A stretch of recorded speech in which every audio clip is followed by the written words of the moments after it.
Ayan po, titimpla po yung wife ko ng milk tea. Order po sa kanya ng may malaki pong company na pwede na!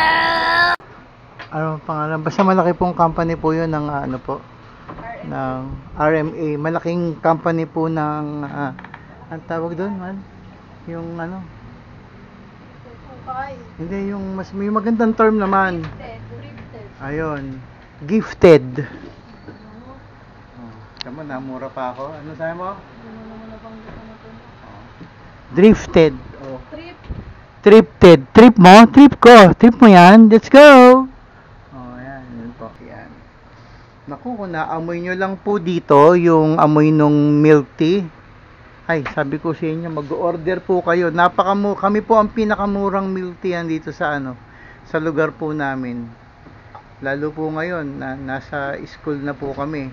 Hindi po kami ganun kabenta.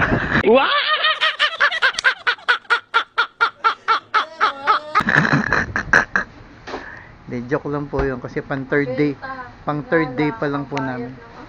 Malaki po yung yung upa namin, kaya dapat haharasin po namin yung mga estudyante para ko kumita kami. Pero okay lang yun, 2 days, almost 2 days pa lang naman po kaming doon eh. So siguro almost 6 months, pag ganun pa rin bibitaw na po talaga kami. But as for the moment, carry pa naman, go! Ayan po, naibigay na po yung unang order. Meron pa mag-order mamaya, mga Sunday school teachers. Ayan, pero mamaya, ayan po si Mrs. Ganda ng quality ng camera. Ita-transfer ko to mamaya sa phone ko. Titingnan ko kung ano yung Ayan, say hi mahal. Ayan, nakabenta na po siya. Ilan benta mo today? Isa! Uy, wag nating maliitin ang isa.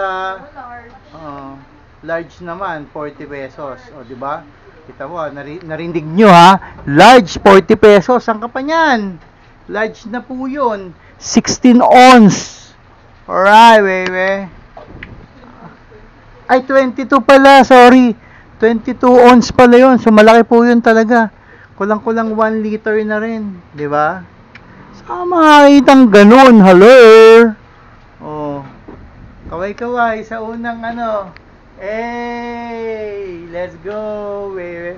Bababo! Ayan po yung mga Sunday school teacher.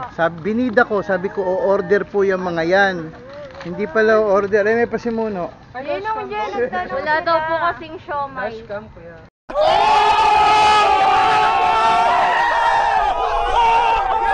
Hindi, action camera. Yan po, 4 po yan sa 40.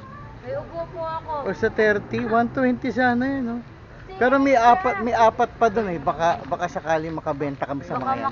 Baka makabenta po kami dyan. Siguro pag narinig nila ako, baka bibili yan. Wala na kayo doon. Ayan, narinig nyo mamaya. Ingat kayo ha. Ingat sa pag-uwi, mga Sunday school teachers. Love po namin kayo.